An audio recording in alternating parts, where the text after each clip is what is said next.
Great. Once everyone is seated, I think we should get going. We're exactly an hour late, so we'll try to expedite and ensure that we get in as much as possible. Right. Let me just officially welcome you to the second day of the third annual Tax Summit by the Kenya Revenue Authority, obviously in partnership with the Africa Tax Dialogue. And what we intend to do in the course of the 3 days is to build relationships between stakeholders, private sector, civil society, government, and of course the tax collector, in the hope that it is this relationship that will guide how we do things even in the future. My name is Boni Tunya. I'll be moderating the sessions today, and I'm hoping that we'll have a lot more conversation. So here's what we'll do. We have about 2 hours for the first session, and it wouldn't be fair if only my panelists or myself speak, okay? So I'll also give you a chance to speak. Sounds like a good deal? Or you don't want to speak? Okay, because the whole point, like I said, is to try and move the conversations forward, to try and build this relationship. It's not so much about what the KRA is doing and what the tax collector wants from you and the constant complaints that we get. It's not all about that. It's about building a relationship, and that's what we're trying to do. So yesterday we had some bit of scene setting in trying to understand where we are, and we appreciated the fact that digitization is indeed a good, big part of what we do in our lives today. We also appreciated that there are opportunities in leveraging on ICTs as far as tax collection and tax administration goes. And today we just like to move this conversation forward and ask a very basic question, which a lot of people have every day and every time you look at your pay slips or every time your accountant is authorizing that tax situation. And the question is, why should we even pay taxes? Okay? And probably this question should have come yesterday morning, but I think today we'll try to just navigate through it. When you look around, when you drive here, when you look around where you live and the situation around you, there's obviously that question. And we always say, they're cutting so much from my pay, but I don't see where this money is going. And to many people, this is just a question, but to some people, this moves beyond a question and it becomes an action, and you're wondering, why should I pay? And are there ways I cannot pay? I'm not talking about tax avoiding.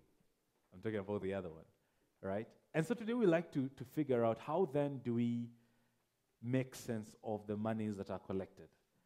How do we ensure that when you live and move around where you live and where you work, you are a bit confident that your monies are actually doing what they were meant to be?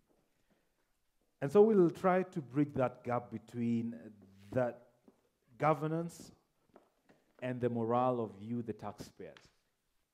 So this is not going to be an us versus them. I'm trying to avoid that. But we try as much as possible to try and reimagine the future and try to look at how do we ensure that the taxpayer feels included in this conversation and feels part of it. Like I promised, there'll be a lot of opportunities for you to engage with the members of the panel seated on this side.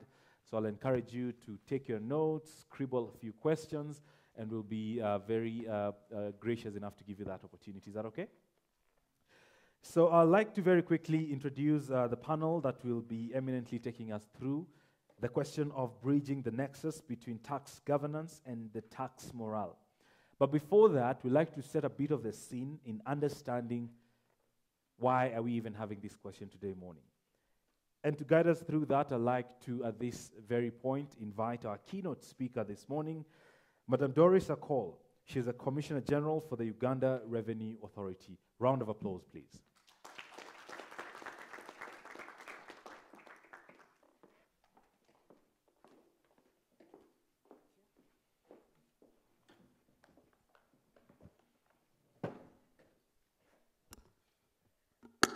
My fellow panelists this morning on this panel, session 3, distinguished ladies and gentlemen, all protocol observed, a very good morning to you all. I thank the organizers of this summit for according us an opportunity to come and speak on issues relating to tax governance and tax morale. It's one of the issues that underlies the effectiveness, perhaps, and the ease with which tax administration is received. If we have issues with tax governance, they will certainly have an impact on tax morale, and any effort by the tax administration will be affected by the perceptions around tax governance and tax morale. And that perhaps is where we draw the link or the nexus between issues of tax policy, tax administration, with issues of tax governance and tax morale. Where the computer is.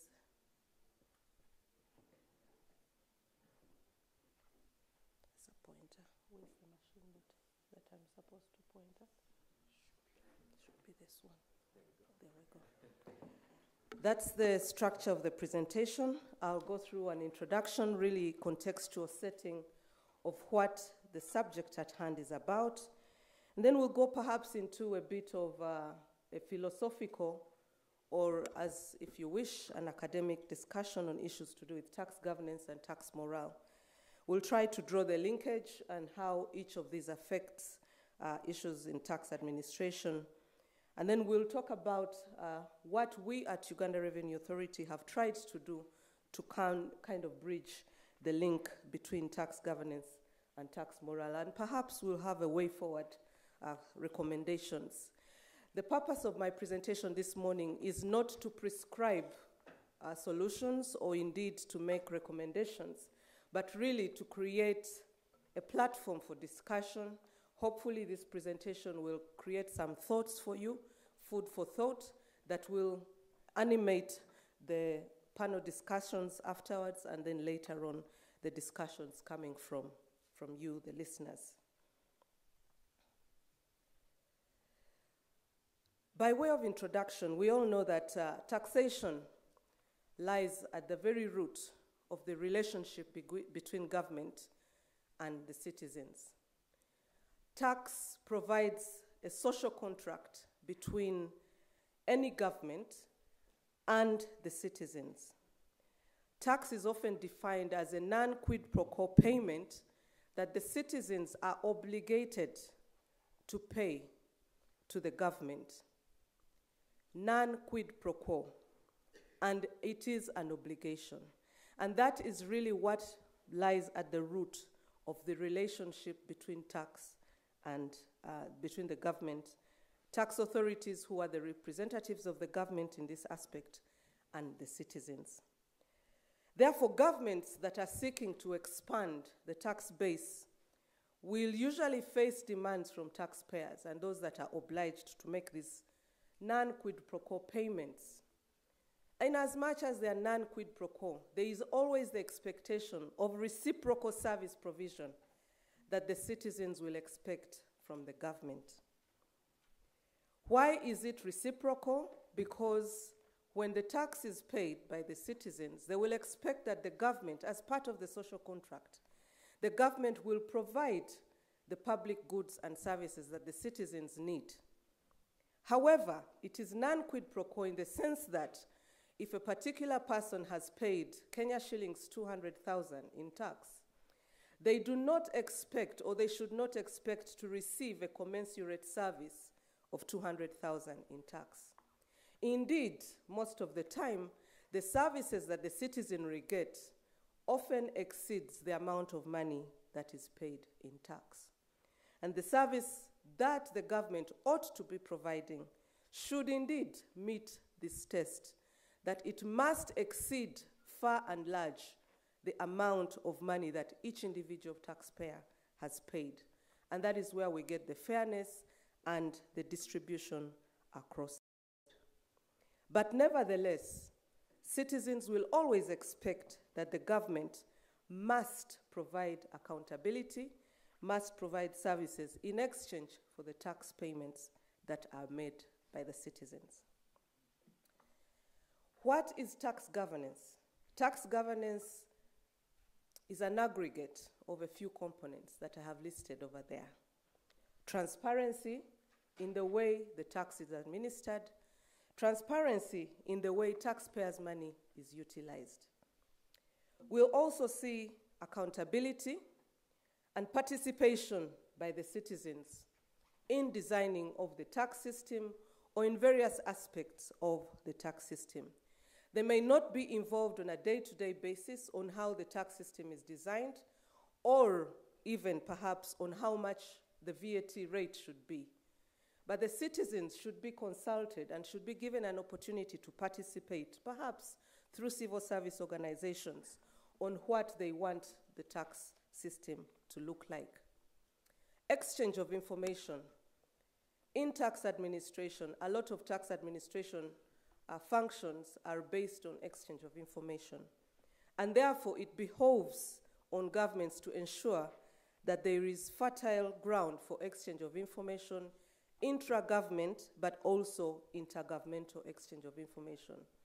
We should see active intergovernment exchange of information between governments. For example, in the East African region, we should be able to see KRA and URA talking together on perhaps a taxpayer that is operating both in Uganda and in Kenya. But we should also see exchange of information, vibrant exchange of information intragovernmentally, particularly among those institutions that will have a bearing on taxation. Rule of law. Rule of law, of course, is the base on which we expect to see tax. There is no tax that is imposed or exempted without rule of law. And of course, responsiveness. The tax system must be responsive to the needs of the clients or the citizens. Any tax system that is not responsive will be viewed as one that is arbitrary and one perhaps that does not address the issues. At the end of all this, we'll be able to see a governance, an active governance cycle in the way tax is being administered. Tax morale. What is tax morale? And here I must draw the difference between tax morale and tax morality. Many times the two are confused. Tax morale is generally perceived or understood to mean the attitude that we all have towards payment of tax. In countries where the tax morale is high, there is always a positive correlation with voluntary compliance. And you'll find that in countries such as those, the efforts by the tax administration to enforce payment of taxes is usually much less than the services that the tax administration will prefer to enable people, the citizens, pay their taxes in a convenient manner. Tax morale is the readiness to pay taxes at the time that it is due. If the VAT date is the 15th of every month, how ready are people to pay their VAT by the 15th? And usually this will be seen by how the VAT comes in, starting perhaps from the 10th of every month. But if VAT is being paid maybe on the 15th only, then there might be an issue that it's an obligation and not really the readiness. Tax morale is influenced by social values, perception, attitudes. Is the tax system fair? Is it justice for me to be paying this tax when some other people are not paying tax, for example? If you have within the tax system varied rules of exemptions, tax exemptions, certain aspects of society are exempt from paying taxes, while others are obligated to pay taxes, there may be a tax justice issue there. And tax morale is infectious and influences compliance. If in a particular community, the attitude towards payment of taxes is low, you'll find that that is probably widespread in that particular community and might infect communities that are dealing often with that community. If within the MSMEs, the tax morale is low, you find that any attempts to widen the tax base at that level will be fought heavily. And therefore, issues of tax morale have to have a very huge bearing on culture. But what is the relationship between tax governance and tax morale? In most cases, the connection between governance and morale is indirect, and it builds over time. If there's a perception of low tax governance, if there's a perception that the citizenry are not involved in the way the tax system is being made, if there's a perception that the tax system is not based on law and is based on arbitrary administrative decisions made by a tax administration, then we are likely to see incidents of low tax morale.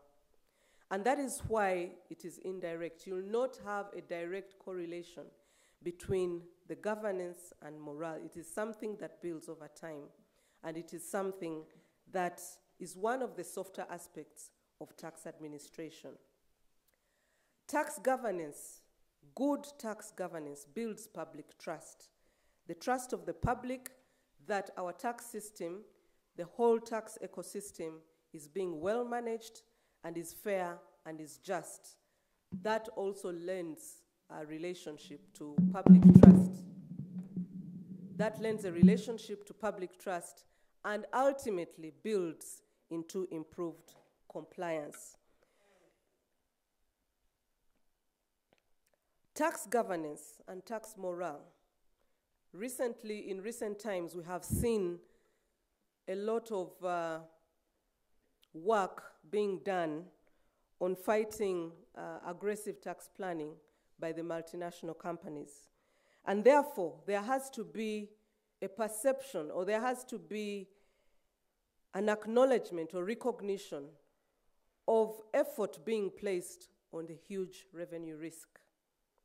If the huge revenue risk in our economies is being posed by multinational companies, then there has to be some obvious efforts being made by the tax administration or indeed by the tax system to address these huge risks. And that also lends credence to public trust, because then the citizens will believe that all efforts are being made to mitigate the huge revenue risks. Those that are willing to pay tax should be facilitated to pay tax. And therefore, as tax administrations, the services that we offer should engender themselves to those willing to pay tax, to make it convenient, to make it easy, to make it enjoyable for them to actually pay tax. But for the unwilling, the services, I still call them services. The services that tax administrations offer must also ensure that those unwilling to pay tax are made to pay their tax at the time they should pay their tax and in the amount, the correct amount that they should pay. And this behoves us as tax administrations to ensure that we have a vibrant and a robust tax enforcement function, to carbon smuggling, to ensure that audits are fit for purpose and that they are generating the compliance that we need. There is room for third-party information because not everything will come through the declarations that are being submitted. There has to be room in the law, there has to be room in policy, but there also has to be room in institutional collaborations for use of third-party information in ensuring good tax governance. Technology. The more technology is used, the less we see human interventions in the tax system. And the less human intervention is a direct correlation to the reduction of rent-seeking opportunities and corruption and other ethical issues. So the use of IT is not only for purposes of making the administration efficient, but also for ensuring, one, that non-value-adding processes are removed and are automated, but also to ensure that the integrity of the system is maintained. simple and stable tax systems. There has to be some level of stability, and that is where you get a connection between the governance, good governance, and morale. If our clients are able to tell what tax rate they will be paying next year, for the next 5 years, for the next 10 years, then they are able to make appropriate business and financial decisions. That stability enables businesses to plan properly and has an impact on tax morale. All the above breed voluntary compliance. And as the tax ecosystem must at all times ensure that the levels of voluntary compliance are high. In tax administrations, and I think KRA will bear me out on this, one of the metrics that we use to determine how well we are doing in revenue collection is how much of the revenue is coming in as what we call normal flow. How much of the revenue comes in even if we stayed at home? How much of the revenue walks in? Because that is a measure of voluntary compliance. It's a measure of people paying their tax without having been forced to pay it. And any tax system must ensure that a healthy percentage of your revenue is coming in voluntarily as normal flow.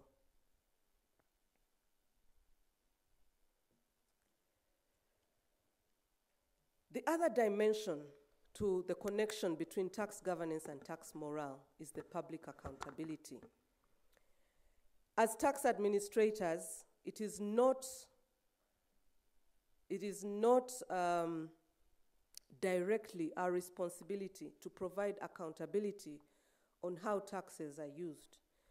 But because of the relationship between tax morale, which directly impacts our work through voluntary compliance and government accountability, it has become imperative for us as tax administrators to draw a linkage between the taxes collected and sent to the government and how the tax money is used in provision of public goods and services. Tax morale is driven by a perception of good value for money being received by the citizens. In Uganda, we have adopted the hashtag of My Taxes Work, and this has driven our most recent Taxpayer Appreciation Week activities. We tried to draw a linkage between the tax that is paid by the citizens over the past 3 years and the services that they have received in exchange. If governments make improvements in accountability, explicitly linking improved tax collection to the expansion of popular social programs, we are likely to see an improvement or an increase in tax morale. If, for example, we see an increase in tax coming from VAT, for example, over the past 3 years, there should be some correlative relationship between that increase in revenue collected to perhaps a better service delivery in the health sector, because these are sectors that have a direct bearing on people's quality of life. If we are able to make those relationships, either by a policy ring-fencing of certain revenue to certain public service delivery, or by drawing a linkage on how the increase in revenue collection has trickled down to service delivery, then we will see an improvement in tax morale, because then the citizens begin to feel that their taxes are working. The psychological contract between the taxpayer and the fiscal authorities, in which the taxpayer punishes, quote unquote, the government when they feel that the resources are not being spent well, is where we see a pullback in compliance, because the taxpayer will feel, I should not pay tax if that tax is not being utilized. And this is where the citizen has potentially has an impact, or potentially could punish the government by withholding their tax payments.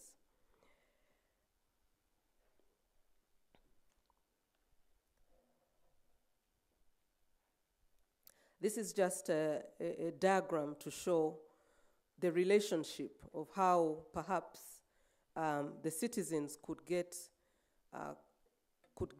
assured that the taxes they pay are actually delivering. The tax collected should have a relationship with what government has promised to do. Good roads, reliable hospitals, a quality education. Maybe those are the promises the political have been made by the government. What do the citizens get?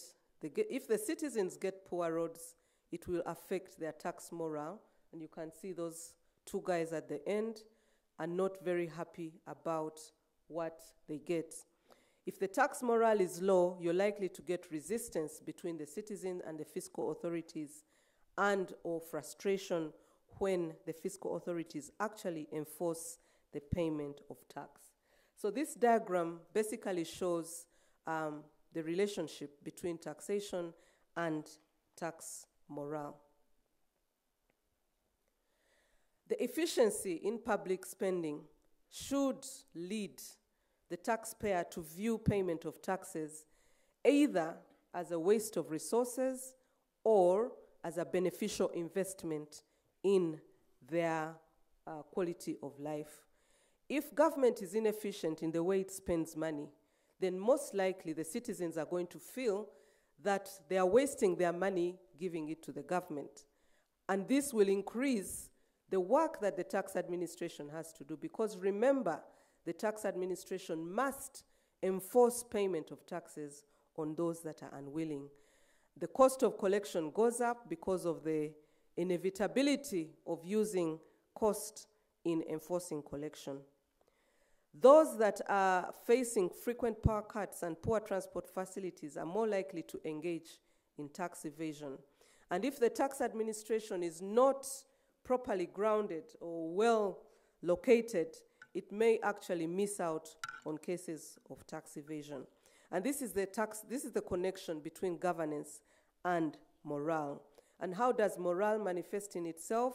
In tax evasion, in lack of compliance, as well as other forms of unethical behavior in the tax system.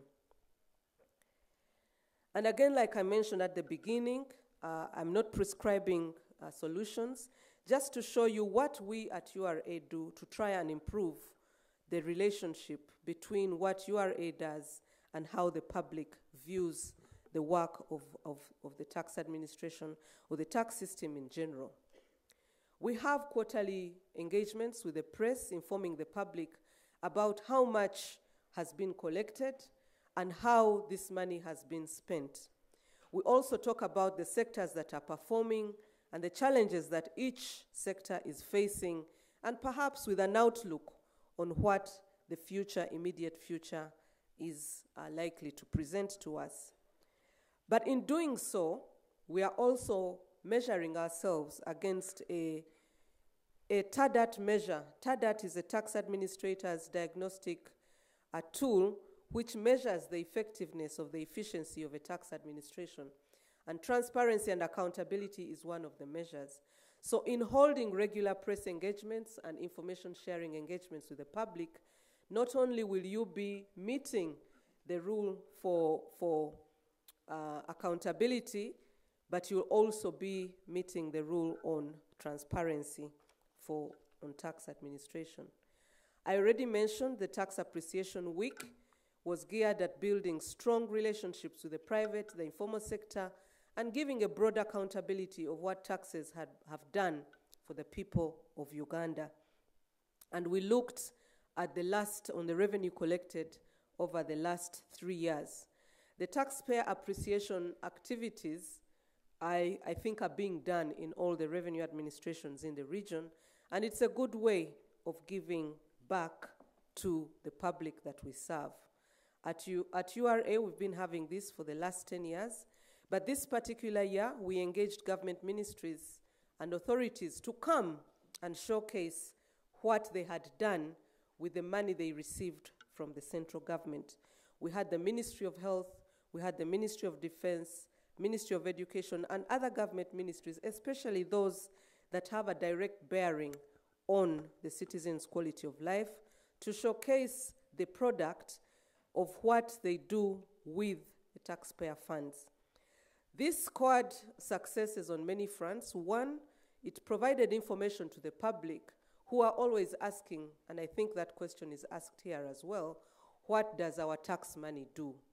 So in providing these services in one place, the citizens are able to see that actually my tax money has built hospitals, my tax money has built schools, my tax money has built roads, my tax money has funded the defense system that provides security and that enables me to work.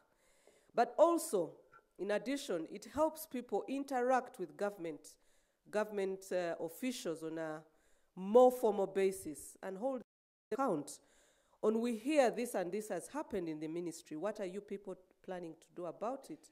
The government officials were also able to explain what their strategic initiatives were for the sector. At the end of it all, those that are compliant, outstanding taxpayers that are compliant, are rewarded. It helps people to aspire to become compliant so that they too can be rewarded in public and be acclaimed. That is just the pictorial view of the Taxpayer Appreciation Week. We is at the Independence Grounds, and we had about 68 government ministries, departments, and agencies coming to showcase. We also had free vaccination for yellow fever, hepatitis B, as well as other health services being delivered to the public free of charge. And this is a way of giving back, government giving back to the citizens in appreciation for the taxes that they pay. We have published a book called My Taxes Work, and this is a documentation of what the government has done with the taxes collected. The inaugural copy was published in 2017, and we should be able to provide a copy to KRA so that they can just look and see what we have done. And this book has messages from the head of state and other senior government officials appreciating the citizens for meeting their part of the social contract, but also pledging that on the side of the government will meet its part of that contract.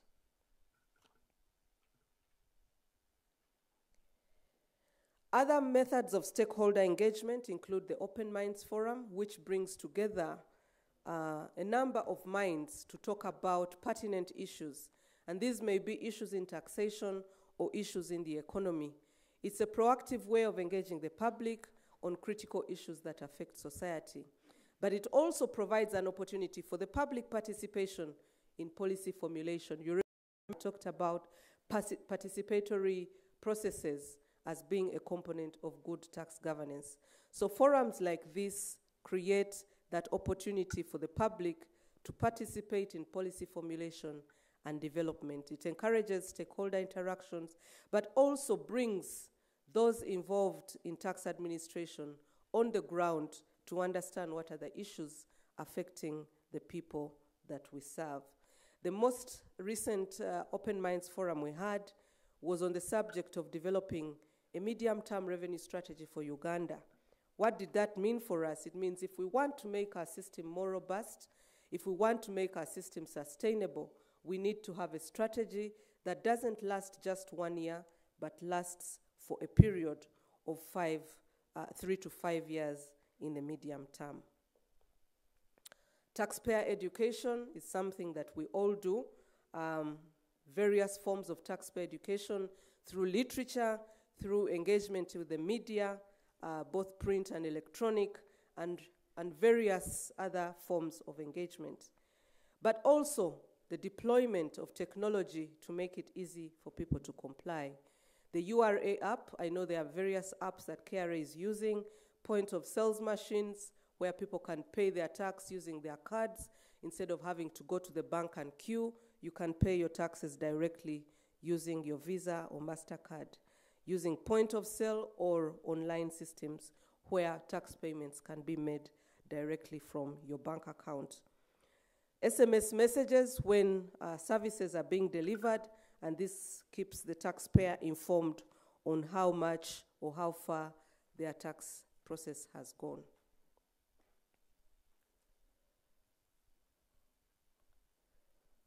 However, this is not to say that we have closed the gap.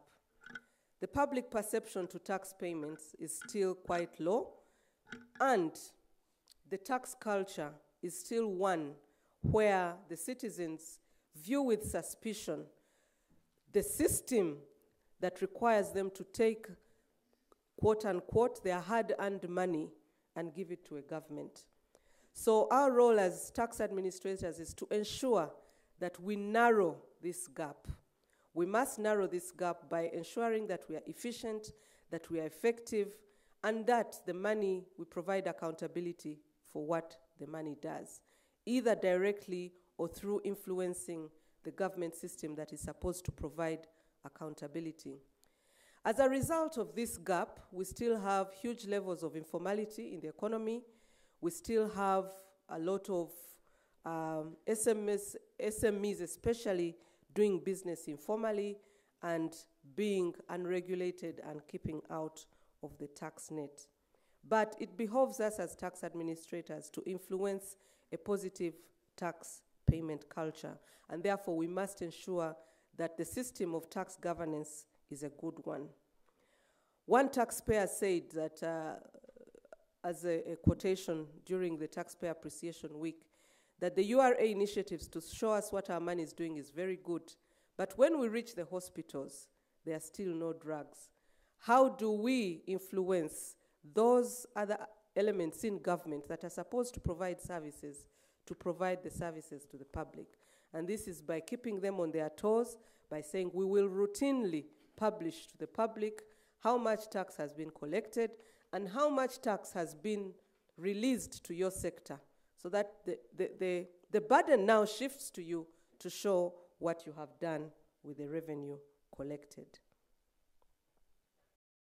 Some way forward really is building on what I have just talked about, being deliberate in public accountability and public engagement on projects that the government is doing, continuously sensitizing the public on what the government is doing, particularly with the taxes that are collected, handle the politics of taxation, and this is not unique to Uganda. We have to engage our politicians to ensure that the messages they send to the public are not demotivating messages and that they are not conflicting with what the tax administration is saying.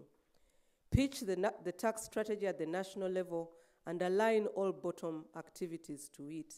We should not have at the national level focus on expenditure without commensurate focus on tax mobilization. Tax strategy has to be pitched at the highest level. Improve tax administration as administrators, improve our institutional capacities and efficiencies, because we are the ones that directly interface with the public, and how the experience they get through dealing with us is what will affect their willingness to pay tax. Government issues in the region should not affect the local tax base. We should not have the so-called race to the bottom, where within the region we are all competing on who will offer the best incentives, which sometimes reflect in the lowest tax that is being offered to investors, and ultimately we are all shooting ourselves in the foot.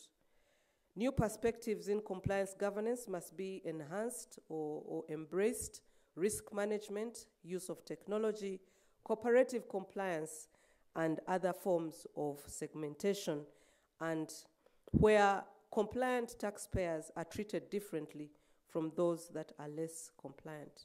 And of course, within the region, within the institution, we must embrace knowledge management. What is working well in KRA? How can we benefit from that knowledge in URA, in TRA, in OBR, and in Rwanda Revenue Authority? And what must we do to retain our expert staff and not lose them to those that compete with us in the business of tax administration? Those are just a few pointers that I would like to raise, and I hope that they have created some questions and comments that will inform our discussion coming forward. Thank you very much for listening to me.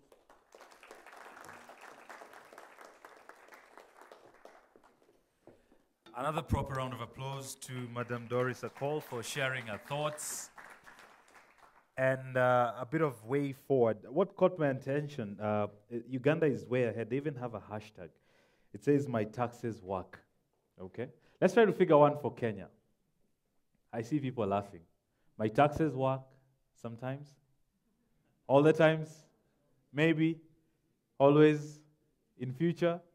Okay? And also a very strong point that was made is about predictability. You as a taxpayer should be able to predict and know what sort of taxes you're expected to pay and when. I know the shock where you look at the end of the year when you're filing and you're surprised.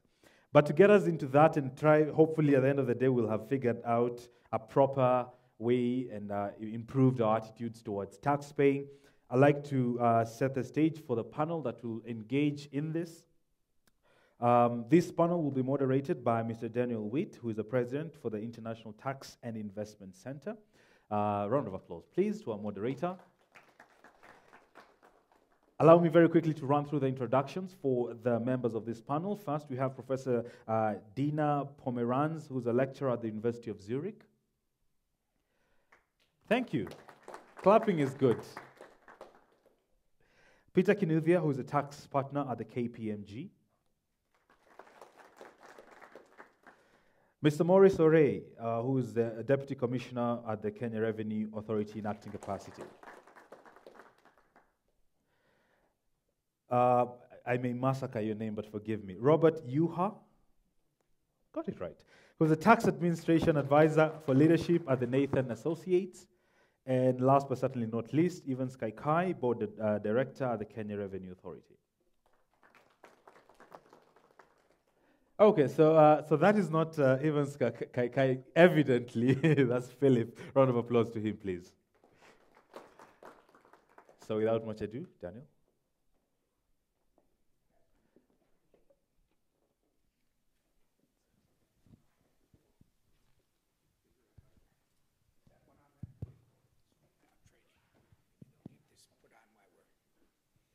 Well, good morning, ladies and gentlemen, and Commissioner General Akol, that was a fantastic scene-setting presentation, and it touched on really quite impressive how the URA gets it. I mean, you are the face, you are the point of contact in the state. It's truly a heavy burden on your shoulder because the judgments that this form about your state and your government, good or bad, corrupt or honest, value for money or being ripped off, often hinge on one or two engagements that the citizens or the taxpayers have with you. Now, we're all human beings, and you think about it. You've got $100 in your pocket. You like that $100. You like it more than when it becomes $80 because $20 is going to the state. So it comes down to, you know, a fundamental point of human interaction about how do we share money and feel good about it. What is the value you're getting for it? And to take that burden off your shoulder, what we're seeing successfully done by URA, as outlined by the Commissioner General yesterday at KRA, you're building institutions that are minimizing the risks, that are reducing the opportunities for corruption and other bad behavior. I was very impressed as the Commissioner General from KRA outlined yesterday, efforts to address inconsistent treatment of similar taxpayers. And another way for our economists, they may call that horizontal equity. You know, am I being treated the same as my neighbor? Is my business being treated the same as the business down the street? Because if I think he's not paying, I'm not going to feel good about pain. So those types of things that are being transformed by IT and reforming your laws so they're clearer and not the cause of disputes. And that actually brings us to disputes, that how do you resolve disputes? Or indeed, what can you do to avoid disputes on the front end? And I was very impressed at listening to the Commissioner General yesterday talking about the dispute resolution procedure, the way it's transparent, because we all know the way it used to be, and hopefully used to is the key word. You know, the guy would come in and say, you owe $30,000, but we can make this go away if you give me 10.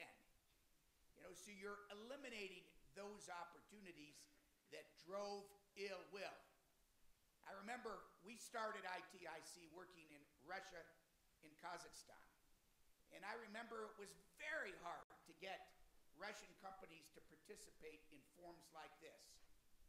Indeed, I'd hear from the accounting firms, why would a Russian company pay money up front? They would wait until they got the tax assessment and just pay a bribe. It was far more efficient. And I am seeing here clearly over the last couple of years, and it was reinforced by Doris today, John yesterday, that's the old way of doing things. And that's a maturing of the institutions and the maturing of the taxpayers too. And I liked the way Doris in her remarks called it the tax culture. Because sometimes morale is so close to morality. And how do you define morality? Who should judge morality?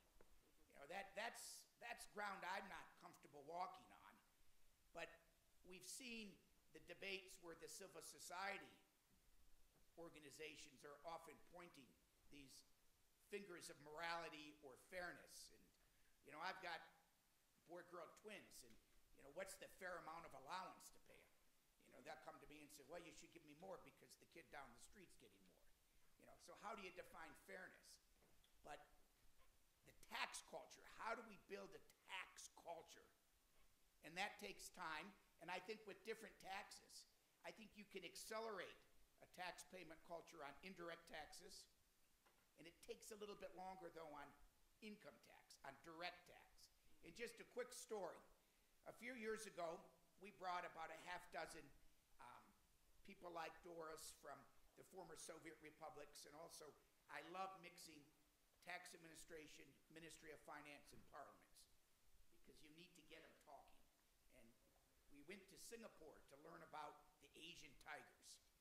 And we were talking about tax culture, and the head of tax policy from the Ministry of Finance of Singapore said, most people, it would be very, very damaging to their reputations, to their family names, if they were shamed in the newspaper, an article that says they violated the tax law, they didn't pay taxes. Well, then the chairman of the Budget and Finance Committee of the Ukrainian Parliament raises his hand and said, well, it's very different in the Ukraine. If my neighbor thought I was paying all my taxes, he would ask me why I was so stupid. So it shows the road that needs to be traveled on. And it's a journey. It's a journey. There's not a beginning point and an end point. It's a journey. And we have a very diverse panel today. We have academic experts. We have government officials, tax administrators, and we have advisors to taxpayers. So we're going to examine tax morale, tax culture from 360 degrees.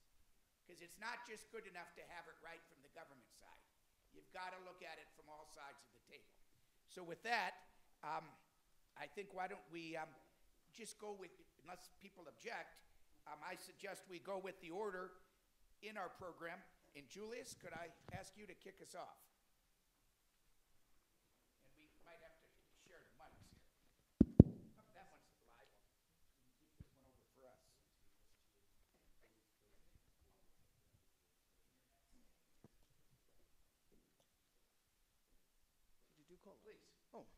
I had Julius. My name is Peter Kinothia. And yes, I'm with KPMG, and I'm really happy about the discussion we're having this morning. And as Madam Commissioner General really set the scene for today's discussion, I think for me, as a tax practitioner, I feel that I am sitting in a very privileged position where the very debate we are having this morning, we are talking about the nexus between tax governance and the tax morale. And sitting at this position, I am always engaging on behalf of taxpayers with the tax collectors. And what a better way to say that we then become that bridge between the taxpayers and the tax collectors. On the tax collector's side, again, if I may use a very simple dichotomy, is where the issue of tax governance really lies. Because we are saying these are the people with the enforcement powers. Largely, they come up with a policy, and they implement that by getting to the taxpayer to cough up some amount of money to finance government expenditure. Now, and to whom the responsibility to collect taxes is given, then we place a bigger obligation in terms of what kind of tax governance we expect. And Madam Commissioner has gone to great lengths to give us the components of this tax governance. Now, on the other hand, we are talking of this taxpayer. And which is the biggest word we are using for the taxpayer? Is this tax morale. You have the attitude, the perception, their inner conscience to paying this tax. So when I sit here and I'll say then, what then do we need to do to make sure that the tax collectors on the one hand come up with policies or with a tax governance structure that really resonates with the taxpayer, thereby really enhancing their tax morale or their ability and willingness to pay this tax.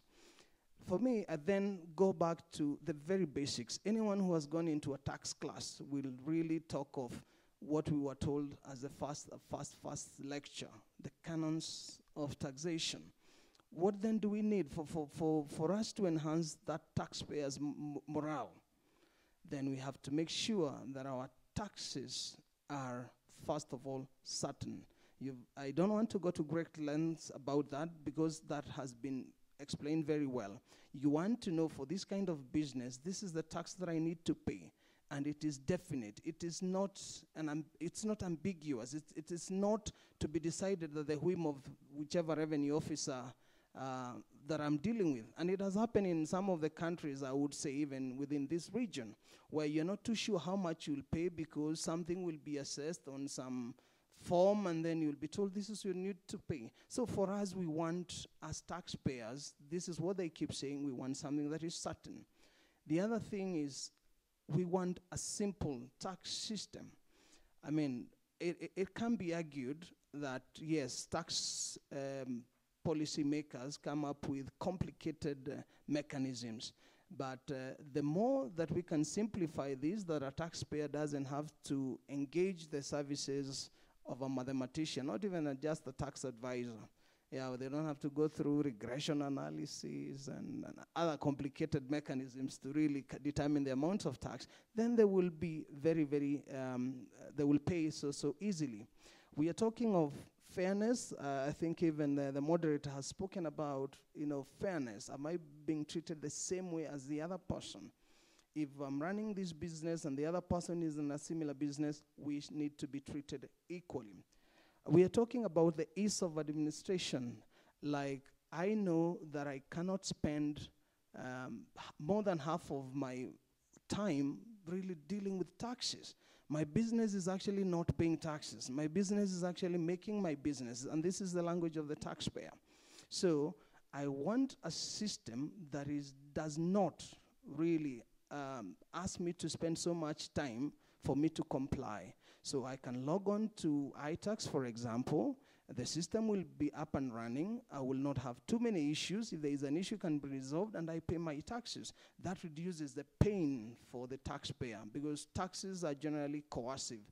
And for you to make it a little easier, you just need to ease in all the processes that leads to a taxpayer coming to pay, and indeed they will be coming and saying, I am happy to pay my taxes. Again, the other bit we said, for the tax collectors, we need to know that the taxes, and this goes beyond just the tax collector, is government agencies, that the monies that I pay are being put to use, because corruption inevitably leads to taxpayer apathy. If I pay my taxes and I go to the hospital and I find we have drugs, most of the services are free, my education is free, we see a lot of infrastructure going on, why would a taxpayer not really feel good about contributing to that?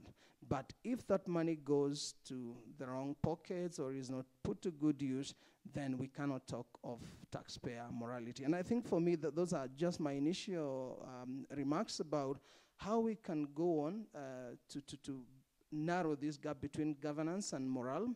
And I think the more the work that needs to be done is just to show a lot more accountability, come up with simpler systems. I'll have to commend the revenue authorities, to really be honest. Having been in this business, okay, not too long, but about 15 years since I became a tax advisor, I have seen a lot of growth from the early years of 2001 and 2 to where we are now, but the journey is still long. Well, thank you very much, Peter. And it sounds like what you're looking for on behalf of your clients, the taxpayers, is really aligned with what the Commissioner General outlined in her remarks. And you know, another way to put it is, paying taxes should not be painful or scary. And in a lot of countries, it still is, and therefore people want to hide. And I think the challenge is you're looking to grow a domestic tax base, as you talked about the informal sector, is to make it welcoming and hospitable, not too burdensome in terms of the rate and the level, but the administrative and compliance burdens. You know, in America, that's the last place you want to look at as a model. But the vision is, you know, for the typical taxpayer to be able to pay their tax, the tax return is on a postcard. Real simple. And we think back to, and I think many of us, particularly the economic scholars, remember the work in the early 80s by Hernando de Soto, The Other Path, in trying to convert that informal sector into the formal sector. And I think tax is at the heart of it, and that's your growth of your domestic tax base. And I think that's something that maybe another metrics are new taxpayers that come into the system. That's, I think, very important. You know, you want new customers, if you will. And now let's turn to Professor Pomerantz, who is a distinguished scholar in the area of taxation, to kind of share the views from the Academy. Thank you very much. So I would really like to thank KRA for the generous invitation to participate. I've already learned a lot. I was watching the videos from yesterday's summit and from the excellent keynote speech, so really appreciate that. I distilled 3 factors that I think are key for tax culture. Our wonderful here has already touched on all of them, but I'm still going to highlight them. So the first one came out as clearly number 1 from a very, very informal representative survey I've done since I arrived yesterday, by asking, what do you think are the key motivators to pay tax and the key impediments why people don't want to pay tax? And everyone said the same thing. It's how money is spent. Everyone said, you know, the examples you gave, you go to the hospital and there's no drugs, or there are no doctors there, or the wait is long, or you hear in the news about such and such was caught stealing millions, and you go, like, really? And I have a hard time feeding my family, and I'm supposed to pay for this? So this clearly seems to be the number 1 concern on everyone's mind. Now the challenge for the tax authorities is that this is to a large degree out of hands of the tax authority, because as you alluded to in your keynote speech, this is in the other parts of government.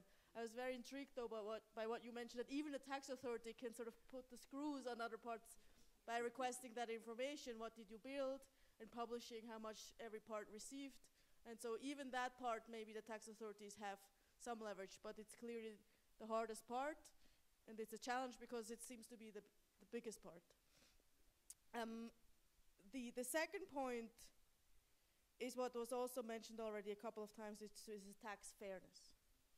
So if you have the rich families not paying their part, or you have international corporations not paying their part, then it's very hard to go to a street vendor and say, now you should formalize. Who am I to tell you to pay taxes if the rich person down the road doesn't? And so that is a big challenge. So again, very anecdotally, I have one piece of good news from yesterday when I was standing in line for the visa at the airport. I was talking to a rich white lady who grew up in Kenya and mentioning that I do a project on taxes, and she was telling me her family history about how her older relatives never paid any tax. It didn't even occur. You work in Kenya, you become rich, no tax. And now her and the people from her generations, it's no-brainer, everyone pays tax. And they have these conversations in the family to their elders about, you have to pay your tax, what's going on, it's fair. And so she said the norm has completely changed in her community. What's acceptable, what's person. Now I don't know how representative is for the whole country, but at least that was an encouraging story in terms of tax justice, that some of the very privileged people now also see their option to pay their part, and which I think is very, very important if we want to motivate attention. And finally, and this part maybe is most in the control of the government, of the revenue authorities, let's make it easy for people to comply. If they already would like to pay or are willing to pay, let's make it as accessible as possible. Yesterday somebody mentioned you have the wrong type of computer and suddenly the system doesn't work to pay online. Those are the types of things that really have a big impact. This is an area where outside of taxation, economists have done a lot of research to show that surprisingly, just if you have to click 3 more times, people are less likely to follow through on the website. Just facilitating, make it easy to know how much you have to pay, but also easy then to declare, easy to make the payment. And we are currently engaged, my research team, with the KRA research team in studies to try to understand how can we help small and medium firms more easily pay their taxes, so that at least the process isn't painful if already the payment is painful. So those are, in my view, 3 key points: spending the money well, tax fairness, and make it easy to comply. Now, couple of very short remarks. Unfortunately, tax week, it's great and all of that, but all the research shows in the end, it doesn't work without enforcement. So people will pay in the end if there's a control, there's monitoring, there's a punishment coming. And we all would prefer if we can just have nice motivational messages because it's more beautiful and nobody likes to force other people. Sadly, unfortunately, it's not possible without that. Now, one piece of good news is a new study from Congo that came out just last month, where they studied when the tax authority did enforcement in certain neighborhoods, randomly selected, and not in other neighborhoods. And you would think that where the tax authority does this enforcement, people are less engaged now with government because they don't like government, because they just force them to pay taxes. The opposite happened. So when people were forced to pay taxes, afterwards they are more civically engaged. They were more likely to come to a town hall meeting and to express their views. So on the positive side, maybe there's a positive reinforcement between forcing people to pay their tax so they feel engaged, they feel they own the government, they get more involved, and that can maybe in turn boost tax morale. But as you mentioned, as everyone mentioned, it's a long journey, and I want to thank everyone in this room who is working towards that. It's really the foundation of a country to have a tax base to fund its operations. It's a very unpopular job, but it's very, very important to building the future of the country. So I want to really thank everyone who's engaged in this work. Maurice, maybe let's build on that carrot and stick approach to share the views from the KRA.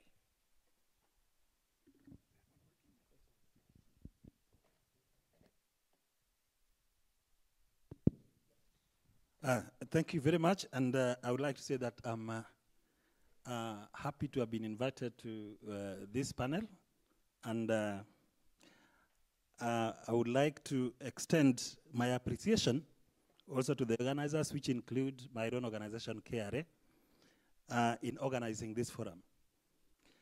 My perspective of this issue, and that is the perspective of the tax administration, on the issue of governance and tax morale, would not be adequate if I don't give you the background of the KRA as an institution. In terms of performance, I would like to say that in the revenue collection of the Kenya Revenue Authority has tremendously grown over the years. And this has been largely based on good governance practice and also institutional quality, which are largely geared towards improving taxpayer compliance and also reducing the costs of collection and compliance itself through what is I would call a transformation agenda, which we embarked on many years ago. I would say KRA is an integration of various tax collection agencies. We have the Domestic Taxes Department, which largely deals with the domestic taxes, that is VAT, excise duty, and income taxes. The Customs and Custom Services Department, which deals with custom taxes, and also the registration of motor vehicles, which was delinked recently. That history comes from a perspective of where we were before, where the revenue agencies were largely independent. The VAT, we had the VAT department, income tax department, customs department, which were operating independently. The transformation agenda, which we embarked on, has seen us transform the business processes and embrace technology. Most Kenyans who are here in this hall, some 3 or 4 years ago, it would be very difficult for a taxpayer to pay taxes. The due dates, you'll find long and winding lanes before you pay taxes. But right now, if you walk to the tax headquarters, that is the Kenya Times Tower, you'll hardly see people queuing to pay taxes. It is what the transformation has taken us through. I would like to say, based on the comments that were made by the keynote speaker, Madam Doris Akol, that in terms of administration and the issues of governance, information remains a key aspect of managing tax compliance and tax morale. I would like to say that information is dependent on both the domestic cooperation and international cooperation. And as an institution, KRA has developed an elaborate framework for domestic cooperation through intergovernmental agencies that form forums to share information on taxes and other issues that relate to economic aspects of the economy. We also have regional cooperation with within the East African region. We have a treaty with the other East African countries. However, the treaty is not yet in force because some of the countries have not yet ratified. Kenya has also signed the multilateral agreement, MAC, and we are in the process of ratification. I would like to say that despite the tremendous development in both tax administration and policy matters, we still, like other countries, face various challenges, particularly as was discussed yesterday, the problem of globalization and its effects, the transfer pricing, illicit financial flow, and harmful tax practices still haunt us. The issue of governance and institutional quality also remains an area that needs to be addressed. Although we have made tremendous progress in terms of governance structures, there are still gaps that needs to be addressed. Lastly, one of the challenges that we face is the intrinsic motivation of taxpayers to pay taxes. When I talk of intrinsic motivation, I'm actually just talking about the issue of tax morale. Those are the three key challenges that we are currently addressing. And I would like to give you a perspective on the two aspects. That is the governance and the issue of tax morale. My colleague yesterday talked about the issue of transfer pricing and the international tax issues. Now, governance and institutional quality remains the central aspect of taxpayer morale, as had been explained by the keynote speaker. As a matter of fact, taxpayer will be motivated not to pay their taxes when there is lack of transparency and accountability within the tax system. And that has been the focus of Kenya Revenue Authority, to address issues of corruption, issues of accountability, and transparency. There's an important aspect on corruption, particularly when it comes to tax administration. There is what we call crowding out effect of morality. And it simply means where you find in an institution almost everybody is corrupt or unaccountable, then you find that even the people who are good, who are highly religious, when they get into the organization, they also they follow the norm. And therefore, it is key that as an institution, the issue of transparency and accountability, issues of governance, have to be addressed. I would like to say that from the KRA perspective, we have taken very specific initiatives to address issues of corruption. And one of the initiatives that we have taken is to work with other government agencies, particularly the Ethics and Anti-Corruption Commission, which is the body that is responsible for managing corruption. We actually have a memorandum of understanding in terms of exchanging of information on corrupt practices, not only among the staff, but also even with the taxpayers. This is based on the recognition of the fact that when taxpayers notice that there is corruption, then they channel their antipathy towards tax avoidance. They say, why should I pay when the taxman is going to take all the taxes that I pay? Or why should I pay when my taxes are not being used properly? You find that it's pilfered, it's used for other purposes other than the intended use. So I would say that the Kenya Revenue Authority, as I said, have embarked on an initiative to involve all agencies, and particularly the Kenya Anti-Corruption, to deal with this. We also have linkages and a good working relationship with what we call Financial Reporting Center, which monitors all the banking transactions, even mobile phone transactions, and provide data both to the corruption agency and also to the Kenya Revenue Authority. This, as I said, governance is central to boosting tax morale. So even as we deal with the other aspects of tax morale, we need to consider governance as the first priority. There are other issues that affect tax morale, which might not be just governance. the issue of what I would call information asymmetry, lack of information by the taxpayers.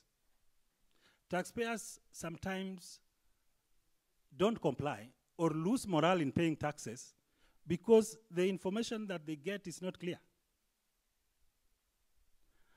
Now, for us to manage that aspect of that gap, the KRA has embarked on an elaborate taxpayer education and also stakeholder engagement, so that the taxpayers are clear on what they are supposed to do. They are clear on the processes that they need to follow. They are clear on how they file their returns. And more importantly, allowing the taxpayers to file their returns easily, make payments easily, register easily through technology. This has enabled us to move forward and ensure that the tax morale of taxpayers are boosted. I want also re-emphasize the issue of norms. Cultural beliefs and norms do affect the taxpayers' morale. And again, the only way, because cultures and norms can be changed, the only way that we can do this is through enhanced education and creating awareness. That has been our focal area in terms of boosting taxpayer morale. The other important area, and the speakers here have talked about it, is the tax system, the legal framework that taxpayers use for to pay taxes. Where the legal framework lacks clarity, then of course the taxpayers will not have the morale to pay taxes. And my colleague here gave the canons of taxation: simplicity, equity, and certainty. But how are we going about this? If we information agenda, we have what we call the legal reforms. And Kenya Revenue Authority, in liaison with the National Treasury, that is the Ministry of Finance, have embarked on reviewing all the tax laws. This is something that we started in 2013 when we overhauled the VAT Act with the objective of just making it simple, clear, and equitable, and create the certainty that the taxpayers need to enable them to pay taxes. 2015, we also carried out an overhaul. I would not call it an overhaul because we just realigned our tax procedures by creating a Tax Procedure Act. In 2015, again, following the integration of the EAC and amalgamation of the laws to create the East African Customs Management Act, there were some aspects of the law that were left orphaned, specifically the excise duty. What we did was to realign and develop a new Excise Act to cater for the excise duty which was previously contained in the Customs and Excise Act. We are currently reforming, or rather overhauling, the Income Tax Act with the precise objective of making it simple, clear, and equitable. That, as far as the legal reforms are concerned, and I believe by the end of this year we should have a draft for public engagement. One of the other things that I need to mention, and Madam Akol mentioned it, is the issue of public participation in development of government policy. KRA and the Kenyan government have an elaborate process of engaging taxpayers. And this is largely based on our constitutional, the constitutional framework that has been the pillar of our governance framework. The constitution that was enacted in 2010 has provided a very, what I would call a very wide aspect in terms of governance principles. And it requires that every document, every law that is enacted must have public participation. And we have actually found that to be the backbone of improving the morale with the taxpayers. So that, like when we did those, the legislation that I've told you about, we had to take it through a stakeholder engagement, public participation before they came into law. I would like to say that when it comes to governance and tax morale, I can talk the whole day. So I would like to leave it there, but I believe that I'll get time to make more comments. Thanks.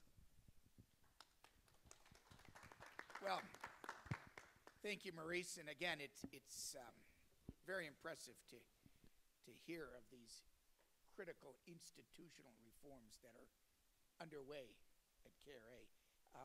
Philip, if you could share with us the perspective from public accountants here in Kenya. Thank you. I think we need to just have a quick journey of tax morality and where we embraced it as Kenyans. 15 years ago, in 2002, when the third president took in place, His Excellency Mwai Kibaki.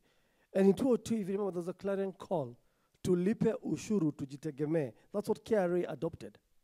And that was the basis on the transformational journey for the Revenue Authority.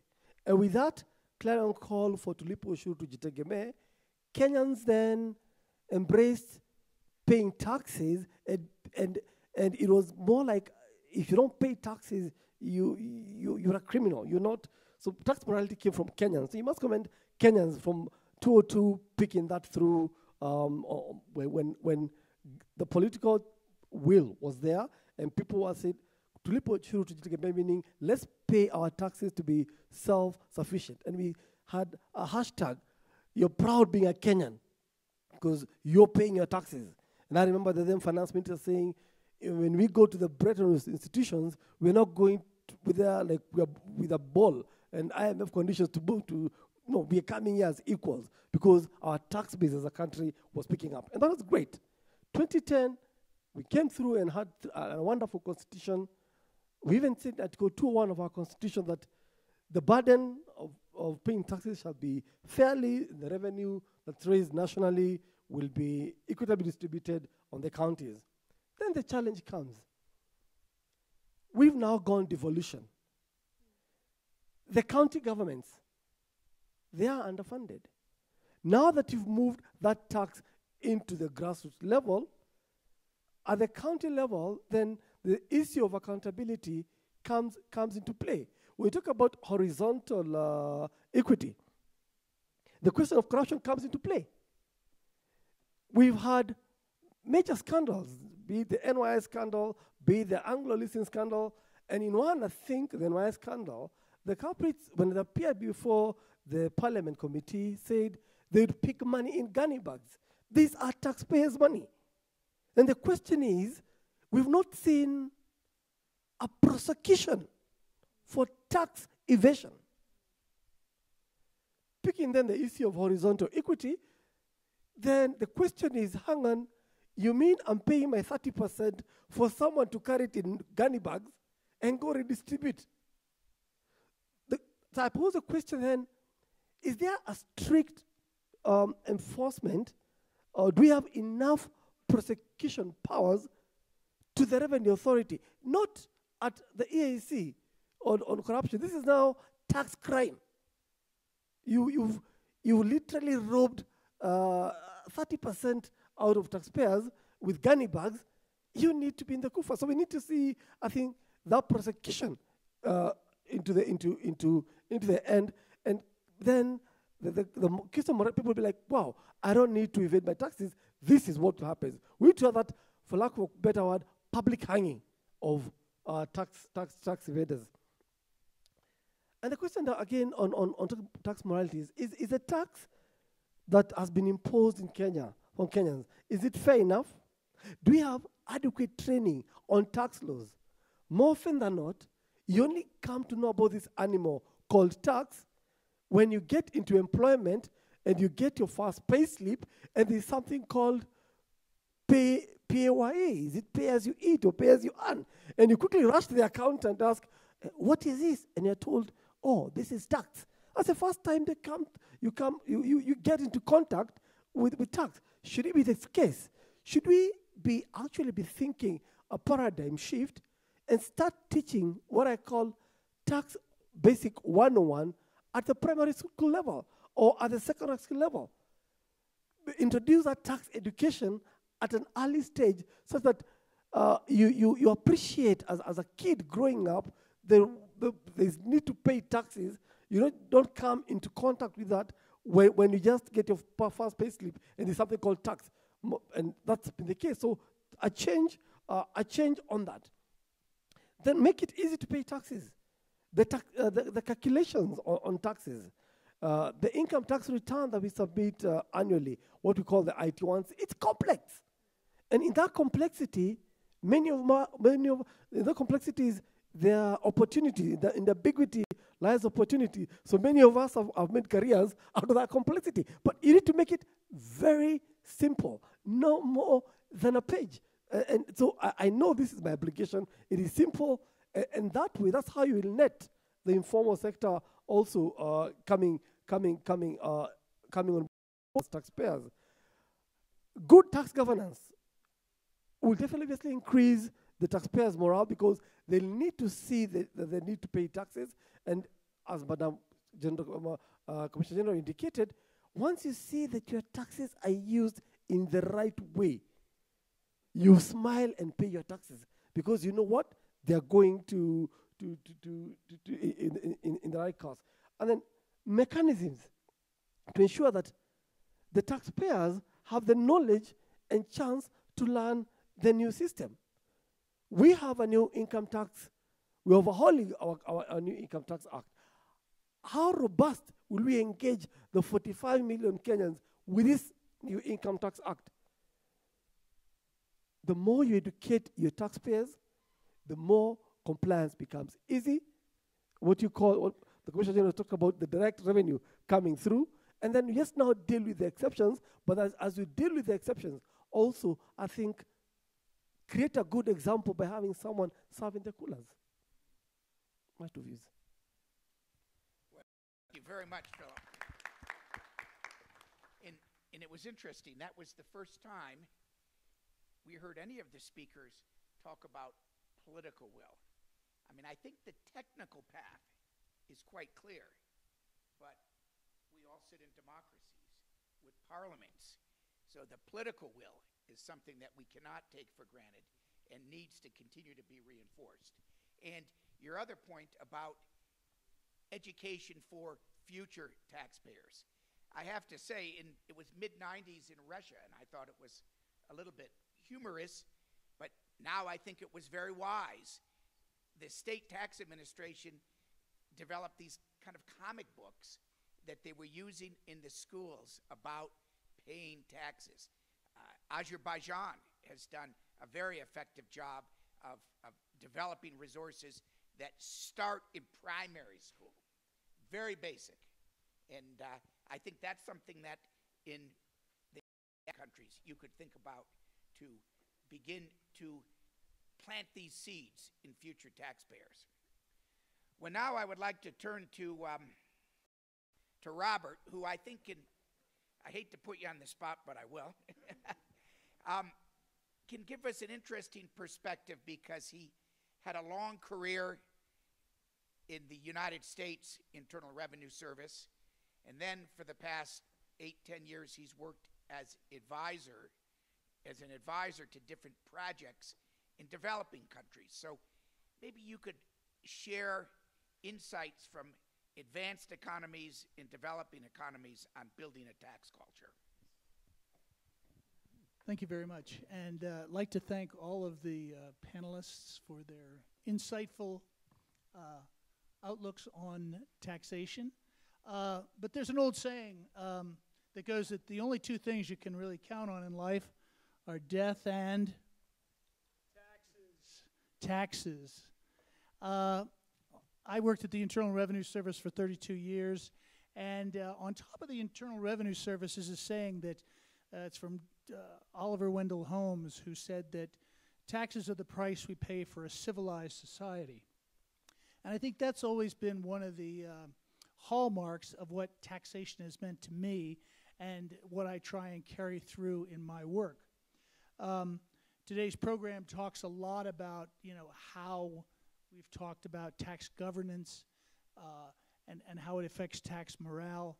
I'm focusing my little portion here, talk, on throwing it a little bit more back onto the responsibility of the tax administration, simply because I believe it all starts with the tax administration and their ability to convey what the message is that they really want. Prior to coming here, I did my research and pulled up the sixth corporate plan which highlights the various aspects that the KRA has developed, which I found to be very comprehensive, especially compared to many of the places that I've worked before. Often, a document like this was simply not available to me because there wasn't the openness that I feel that is here in this area, in this whole section of Africa.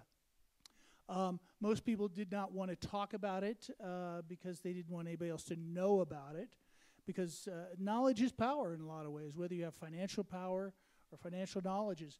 But getting back, we heard we've got a lot of things here going on. You made mention about the comic books for the young children. It's my understanding that about approximately 50% of the population is under the age of 25. That is a huge demographic that really needs to be addressed, in addition to the fact that there's another 50% that is theoretically making most of the tax contributions. But from a management perspective, from the Minister of Finance or the leaders of the tax department, customs, what you're really dealing with here is risk assessment. I mean, we only have so much money to do certain things, and good governance is a real-time effort that requires a lot of money. Normally you go with enforcement. Enforcement has to carry severe penalties, and my other colleague just made mention of the fact that there aren't a whole lot of prosecutions for tax fraud. So in the United States, that is one thing that our Internal Revenue Service does make a very profound attempt to integrate into everyday society. They only prosecute a few people. They go after the worst that they can find, and then they make a huge mention of it, which reinforces the notion that, tax evasion is not allowable, and we're not going to deal with it. So it in some ways, it goes to the public shaming. There are cultures, I worked in a Southeast Asian culture, where you would never talk about anything or shame anybody in any way, shape, or form. But here in Kenya, when I arrived, I was looking at the newspaper, and I found that the KRA had its own little pull-out section here, which talking about living up to our promise of making tax compliance. They recently received the ISO 9000 for 2015. So there's a real effort here. There's also comments by the Commissioner General about their focus, which is taxpayer education, which is a critical component. As I said, with 50% of the population being under the age of 25, these future taxpayers need to understand what it is that taxes are doing here for them in Kenya.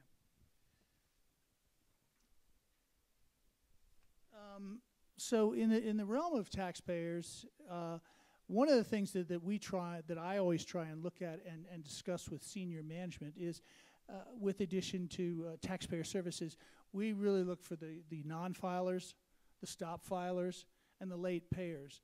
And we reach out and provide taxpayer assistance to the people that are late filing. We try and understand what the issues are. We try and find out why people have stopped filing. And that often just means sending out a letter, making some sort of a contact, and re-engaging with that person who is currently in the tax net. And we want to keep those types of people in there. Non-filers, that's another area where we have to bring those people into the tax net. It's a critical component because it affects tax morale. If I'm not in the tax net and you are, then I'm, you mentioned earlier about the smart guy. I've been to many, many countries where everybody says, well, gee, smart guys don't pay tax. Oh, really? And I always confront them because I say, well, what do you say to your other citizens? And what does that say about your country if that's the way you feel? And that usually brings, well, I'm not getting this and we don't get that. And the situation is, that's life. There's only so much money. It's only going to go around so far. But with respect to the tax department, I think it's critical that they really hone in on what they can do and what they can do best. And there's a couple of external, external measurements, analytics that can be used. One, our speaker talked about TDAT, which is the Tax Administration Diagnostic Assessment Tool. It's an opportunity for a tax department to be completely reviewed by an outside group of people that look at performance assessors.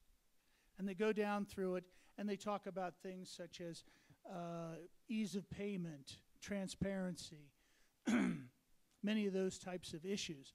And they issue a report and they provide that to the tax administration. The idea is the tax administration can use this to reform the existing system and then hopefully invite the TDAT team back to see how far you've progressed. Because if you're able to realize that your registered taxpayer base that is used in your computer systems is accurate, is up to date, that's a critical component because bad data in is bad data out.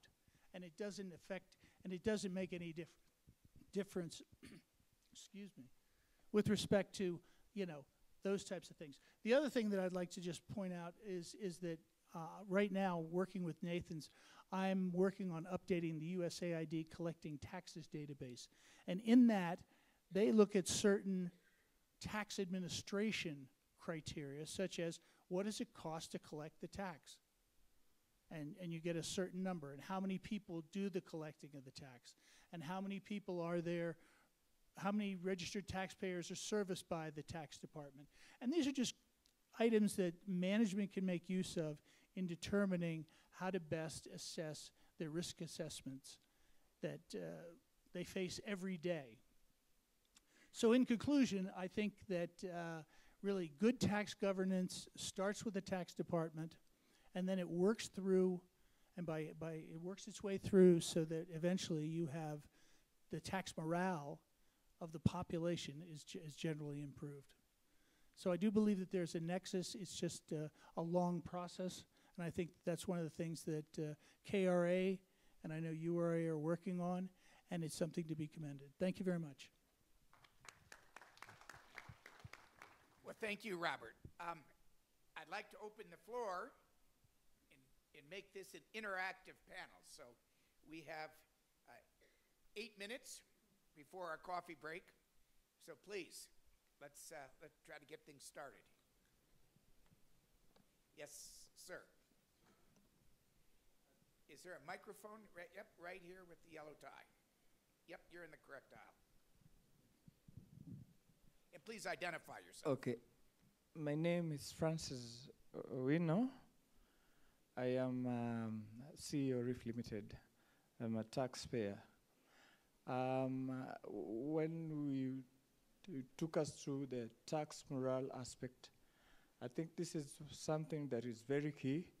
And what I wanted to say is that as a taxpayer, what gives you a tax morale in terms of understanding why are you supposed to pay taxes? Why is it wise for you to remit taxes as issue? And the basic thing is basically the aspect of I'm paying up a tax. How is it working in terms of infrastructure, you know, the things that the government used towards the taxes, just to make sure that your taxes are being put in the right place. And what I wanted to find out also, what systems are you taking in place, like, say, for instance, having an integrated way of doing remitting taxes when it comes to domestic taxes, when it comes to, for example, taxes, compliance taxes, and taxes that are remitted on consignments and the likes. Thank you. Thank you. Maybe we could have a quick response from URA and KRA.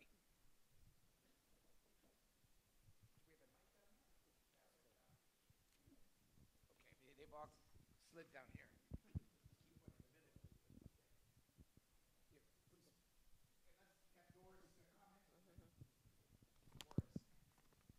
Thank you for the question. Indeed, one of the things that we must provide as tax administrators is visibility of the tax that has been collected from all tax heads. So the good thing to do is to make sure that we have one collection point for all the taxes that are collected. The integrated tax administration systems that we are using, both in URA and KRA, will have what they call the electronic cash register, or the electronic tax register, where we will be able to see all the taxes that have been paid by everyone regardless of tax head. And they are then, you know, categorized using different codes in order for us to be able to know that maybe tax from Malaba is this amount of money, and tax from, in our case, maybe Kampala is this amount of money. Those are the systems that are integrated both for customs revenue and domestic taxes, that the payment point or the receiving point is one. And at the end of the day, at the end of every day, the URA, and I believe the KRA is able to know how much revenue has been collected on that day and how much money will be sent to the Treasury.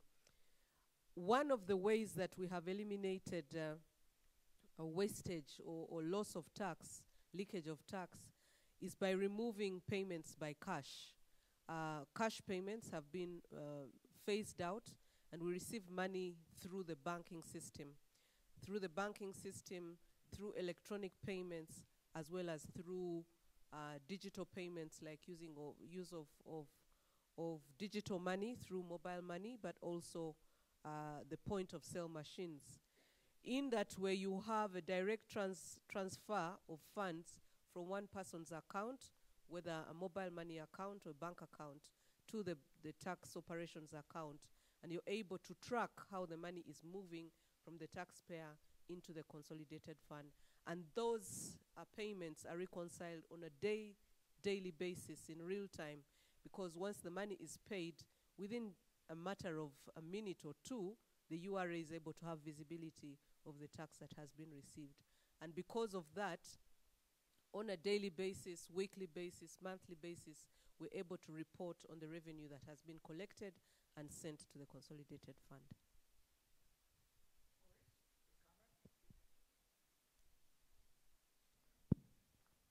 Thank you. Without necessarily repeating what Commissioner General Madam Akola said, the issue of visibility is key in terms of taxpayers' confidence in the use of their the taxes. But I would like to elaborate more on the issue of integration. Of course, the KRA has an integrated system of payment of taxes, but we go beyond the integrating the payments process, but also integration of tax information. Most of you are aware that we have integrated the income tax system with the IFMIS, that is a government procurement system. And therefore, every tax information that is based on activities with the government is with the tax authority, and they are able to see what exactly has transpired. We have also integrated with other government agencies, including the central bank. So this integration is still continuing, and we expect that most of the government agencies and departments will be integrated with the financial system. Also, the integration of individual taxpayers' system with the tax authority is a process that is still under consideration. And in addition to that, we are working on a data warehouse that will manage all kinds of information regarding taxpayers. So in terms of payment process, yes, it's an integrated process, and even in terms of management of registration and compliance issues. Thank you.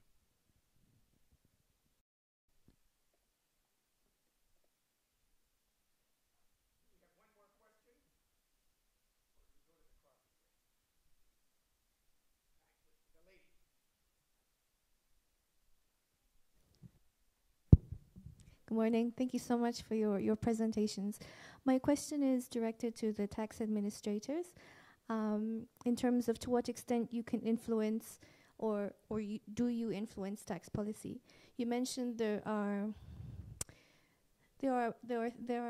practices that maybe undermine domestic resource mobilization, such as harmful tax practices, aggressive tax planning, but there is also legislation itself that undermines DRM. So most recently with the NIFC Act, for example, the Nairobi International Financial Center Act, was KRA able to influence, or does it influence policy that may threaten domestic resource mobilization?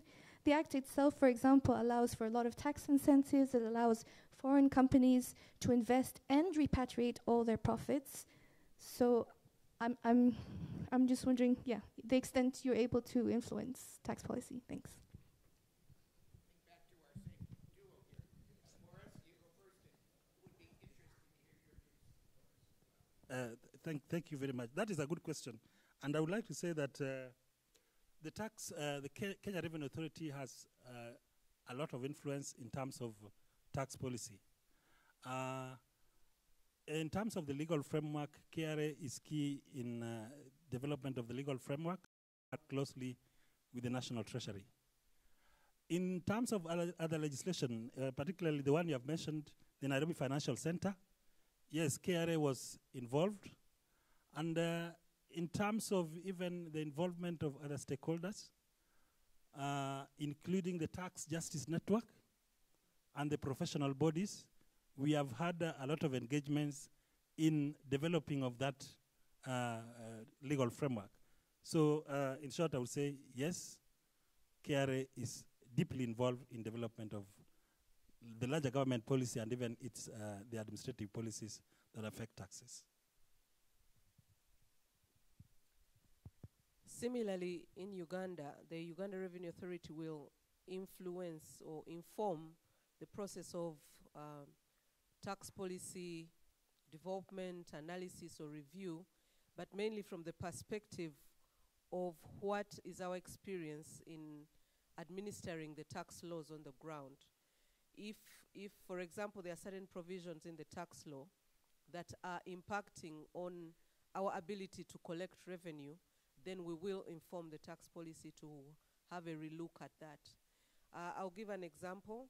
Recently, we had a change in the law that capped the interest that we could collect on outstanding taxes.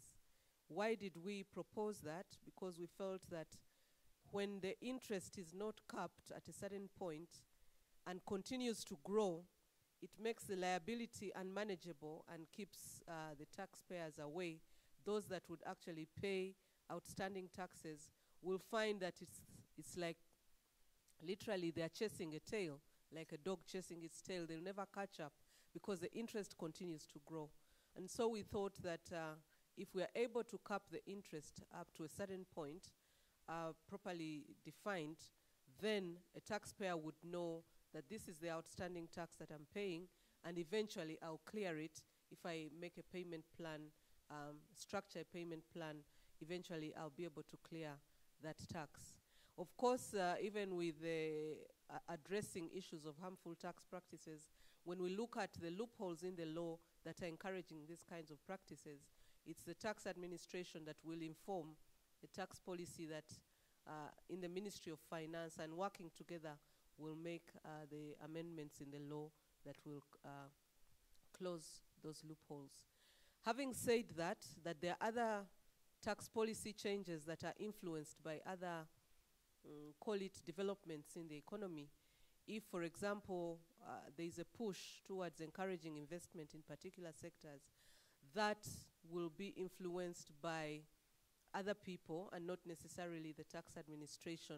For example, if you want to see growth in investment in minerals, you find maybe such policy measures being proposed by the sectoral bodies in that sector, maybe the ministries, maybe investment in that area, and we'll see tax policy changes to encourage investment in that area. A lot of the rules we see in our investment laws, just like the one you have mentioned, have a bearing on tax, but are not necessarily affronted by people from tax administrations. But they are all geared at ensuring that as a country, the investment climate is competitive and it's able to support investment in various sectors.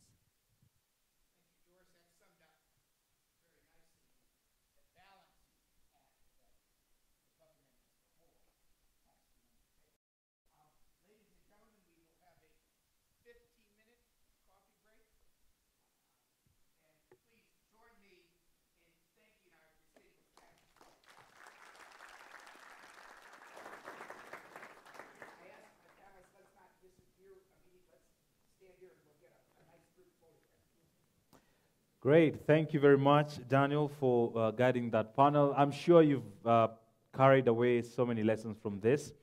The whole point of the coffee break is that the questions that you couldn't ask here, you can always take them there. So I'll ask my panelists if you could wait for some more questions at the coffee break and carry your business card as well. So we're going to have a 15-minute coffee break. We actually just have 10 minutes because at 12:30 we get back to our next session. So enjoy your coffee. See you at 12:30. 11:30 South African time. Sorry, 11:30 East African time.